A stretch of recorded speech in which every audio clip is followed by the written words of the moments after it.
Y aquí llegamos, presente al gran invitado, Lorenzo. Marcelo Aquitapache, artista plástico, vidente, psíquico, terapeuta en adicciones. ¿Qué más, Marcelo? Bienvenido. Padre de familia también. Y padre de Lo familia. más importante. Primero que nada. 4 hijos, 4 hijos. Cuatro Precioso. hijos, Marcelo, bienvenido. Muchas gracias. Con hijos hay que ser precavido, Sí, sin duda, sin duda. ¿no? sin Uno duda. se sienta a la mesa y ya sabe todo lo que es peligroso. Todo lo Decime que... si no, vos vas a un Sí, restaurante, sí, porque en sí. tu mesa vos ya sabés. Sí, claro. Pero vas a comer a un bar o un restaurante Claro, sí. y ya mirás y decís, esto va acá, esto lo saco de acá, esto Sí, puede sí, prender sí. fuego. Pero eso, claro, depende pero- de las edades. Claro. Después te vas ocupando y preocupando No, de otra cosa. Sí, sí, por suerte están grandes ya. Sí, son ya. grandes. Sí, 23, 20, 18 y 13. ¿Y cuánto? 13, la más 13, chiquita. claro, ya son más... ya no tenés que andar sacando... No, las cosas. no, por suerte. Además, Ahí hay cada que uno estar- está en su emprendimiento, sus cosas. Por suerte, una linda etapa, digamos. Los disfrutás y ellos también hacen su vida, ¿no? Eso es importante. Uno lo va disfrutando de otro lado. Sin Pero duda. siguiendo con la consigna, Marcelo, ¿sos precavido? Bueno, sí, trato de cuidarme y de cuidar, digamos, las cosas que quiero, y ordenado, ¿no? De ir paso a paso con las cosas y tratar de justamente de tener precauciones para que no ocurran accidentes, por decirlo Los de alguna cuchillos para arriba o para abajo, Marcelo. manera. Para abajo, para abajo. Sí, sí, das cuenta. me molesta la puntita para arriba, digo, por las dudas, porque a veces te agachás o los corres o te podés lastimar. Bueno, el mismo toque que él lo tengo yo. También.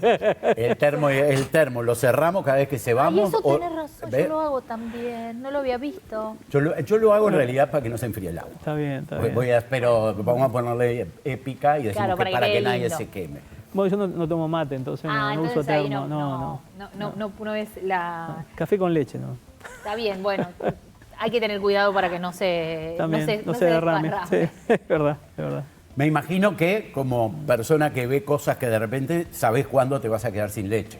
O sea, vos nunca te agarras la heladera No, trato con de 2 gotas de leche. Cuando tengo el último litro ya voy y compro 2 o 3 por las Precavido. dudas para Son tener. precavidos. ¿Ves que es precavido? Claro.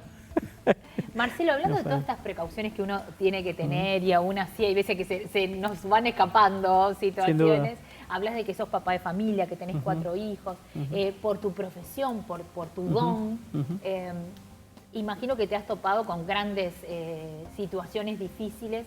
¿Cómo hacer para que todo eso que uno vive no le repercute o de Claro. qué forma te repercute, pero que no te impida Claro. seguir viviendo? Más como papá, lo digo. Bien. Viendo todas las cosas que suceden, ¿cómo hacer para no estar demasiado obsesivo en el cuidado de la familia? Bien.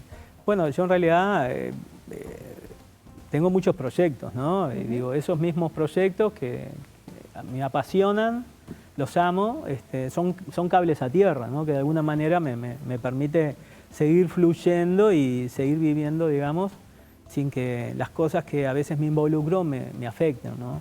Sobre todo a veces en mi trabajo de psíquico, que yo hace 34 años, que aparte lo hago en forma honoraria, porque entiendo que no se debe cobrar, hay veces que te toca vivir casos complejos, o personas desaparecidas, o a veces casos de violencia que te piden colaboración, porque desde el punto de vista científico no se puede lograr obtener información, y bueno, a veces entro allí. Y a veces cuando hay situaciones complejas involucradas, lógicamente que te afectan, ¿no? Porque tenés que estar de alguna manera trabajando con la situación de la persona, ¿no? Que a veces estás en situaciones límites, como es el caso de una persona desaparecida, no solo para ver la situación de la persona, sino por todo el respaldo familiar que está detrás. O sea, tenés que tener mucho cuidado con la información que obtenés, digamos, para no dañar susceptibilidad también en las familias, ¿no? Que a veces hay personas que no están en condiciones de saber información. Entonces eso también tenés que andar evaluando cada caso decir, de ¿no? forma diferente, cómo das la información o das parte de la información, digamos, cuando a veces es claro que la situación es realmente trágica, por ejemplo, cuando ocurre casos de personas desaparecidas y bueno, y lamentablemente se quitan la vida, ¿no? Eso, desde la metodología en que yo trabajo, como tú bien hablaste, de energías, o sea, en realidad yo no hago nada raro, en realidad es lo que es física cuántica.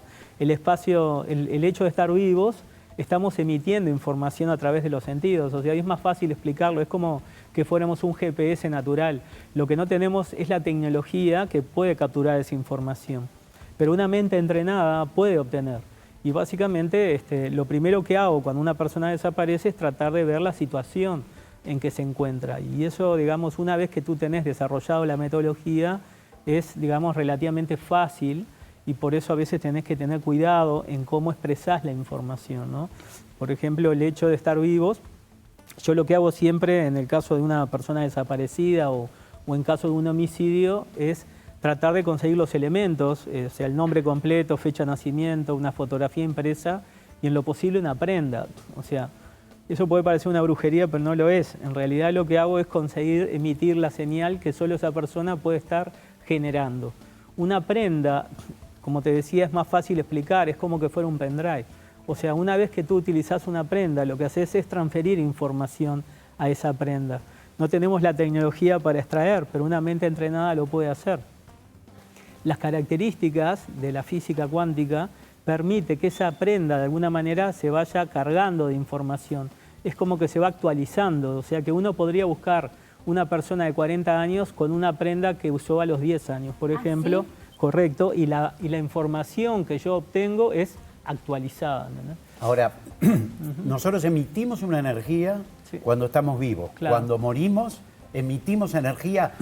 Bueno, claro, ¿cómo es eso? Lo que ocurre es lo siguiente. Dejamos de emitir. Bueno, correcto. Es así. Tu energía se transfiere al mundo, digamos, a la naturaleza, ¿no? Entonces, ¿qué pasa? Cuando una persona está viva, yo con esos elementos que obtengo, o sea, yo genero una serie de movimientos físicos y mentales que me permiten provocar una depresión de mi conciencia. En términos comunes, sería un sueño artificial provocado. O sea, todos lo hacemos. Yo lo que hice fue entrenar esa posibilidad. Por supuesto que como colaboro en casos específicos y no me dedico a esto y no cobro por esto, soy seleccionador de los casos selectivo de los casos que colaboro, porque si no siempre digo que terminaría enfermo si obtengo información de todo lo que me rodea, ¿no? Entonces lo que hago es provocar esa búsqueda. Entonces cuando yo genero esa serie de ejercicios, por ejemplo, que muevo la cabeza y toco la prenda, estoy emitiendo una información y es como que fuera una señal de teléfono, y si la persona está viva, interactúa con la corteza terrestre y me vuelve la información. Es como que yo soy capaz de obtener información de lo que la persona está viendo y emitiendo. O sea, si siente frío, si siente un ruido, qué es lo que está viendo, básicamente. Es como que logro obtener esa información. Ahora, si la persona está fallecida, cuando yo envío esa señal, rebota, porque lógicamente la persona al no estar interactuando con la corteza terrestre es como un cortocircuito. Entonces yo toco la prenda y me genera un desprendimiento, que es como un cortocircuito que corre desde la base de la nuca por la columna vertebral. Y la experiencia de los últimos 34 años me ha permitido de alguna manera generar, digamos, como diferentes tipos de muerte o fallecimiento, ¿no? Lo que es muerte natural, cuando tú emitís y rebota la señal, es como una estática envolvente asociado a tristeza y amargura. Y empezás a ver todo el entorno donde se encuentra ese cuerpo en tonos de ocres, ¿no?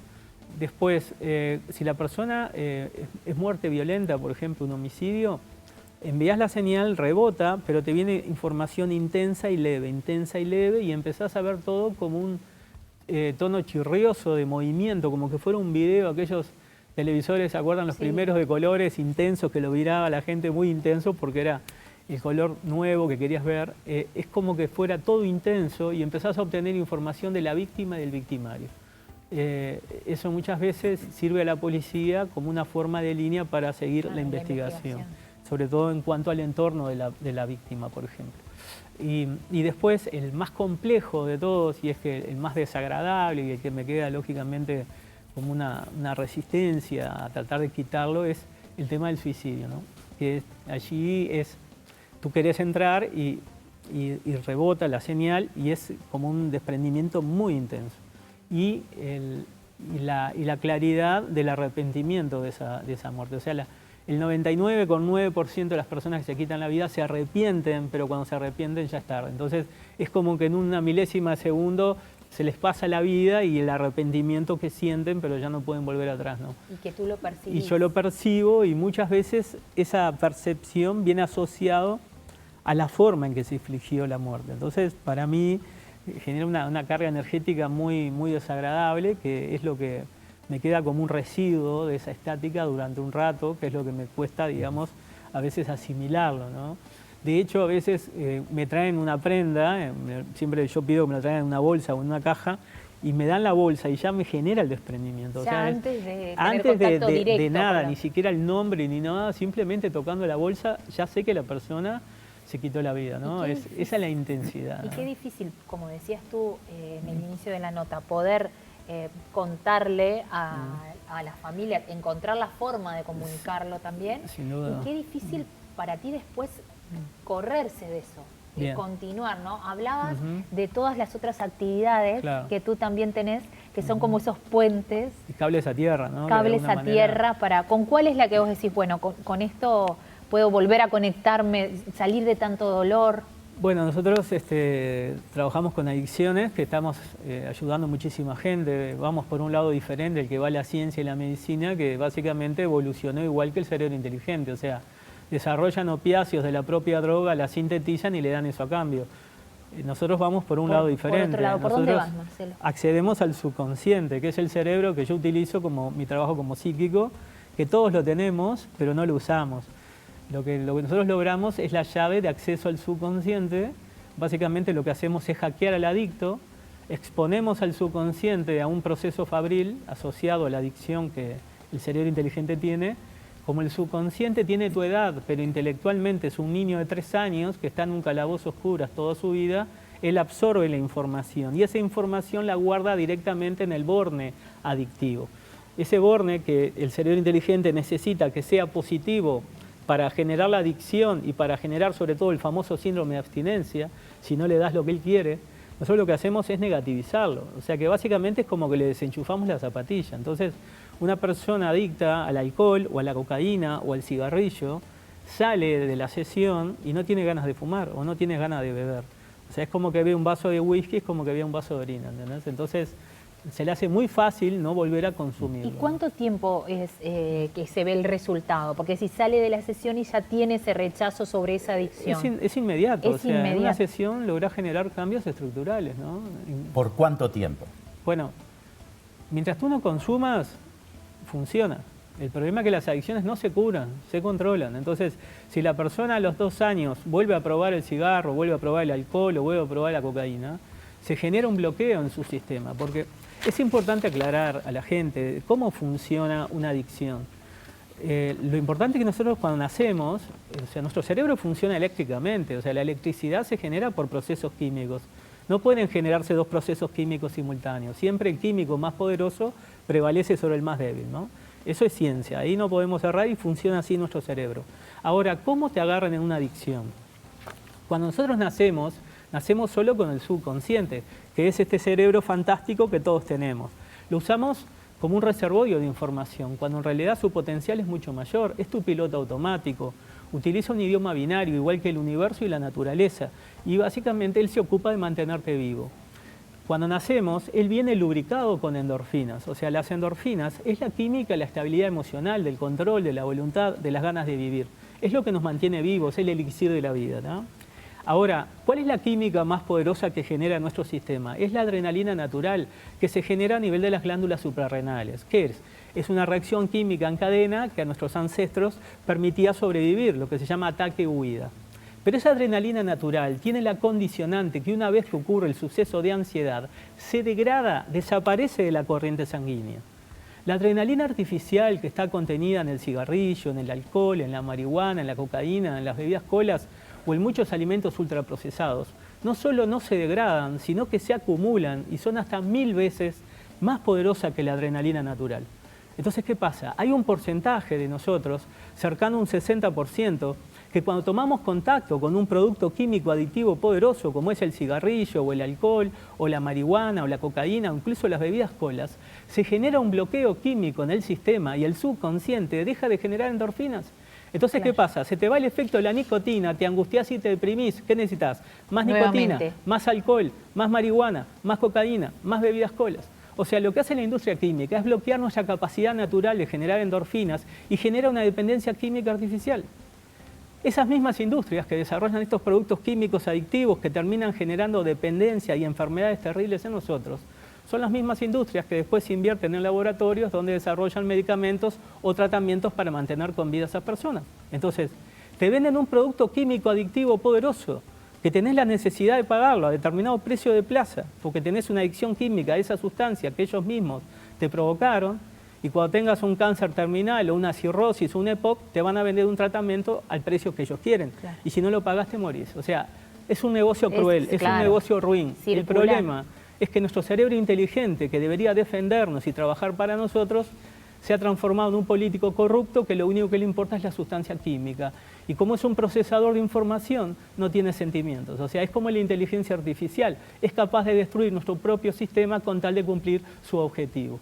Y como es un procesador, no le importa que te agarres un cáncer, no le importa que pierdas 15 años de vida, no le importa que pierdas tu familia. Entonces, Marcelo, hay un podcast con lo que con todos tus investigaciones y tus aportes en las investigaciones. Correcto. ¿Dónde se puede escuchar? Bueno, nosotros sacamos un podcast este año con 8 capítulos, lo conduce Ignacio Esquivel, que es un comunicador y un investigador, y se puede ver en YouTube o se puede ver en Spotify. Se llama Psíquico, casos de Marcelo Aquistapase.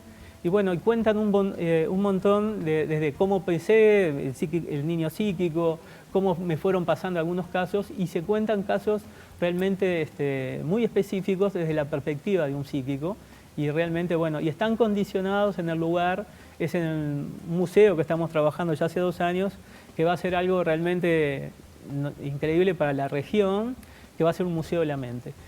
Y bueno, y así es donde se está produciendo el podcast. Nos avisarás entonces. Y ahí estaremos. Mucho gusto. Y ahí sí, estaremos. sí, y por supuesto que muchísimas gracias, Marcelo. Un placer escucharte. Se pueden comunicar también, como bien decía, para esta otra área de poder ayudar ante las adicciones y demás, claro, del cual tiene un valor importantísimo.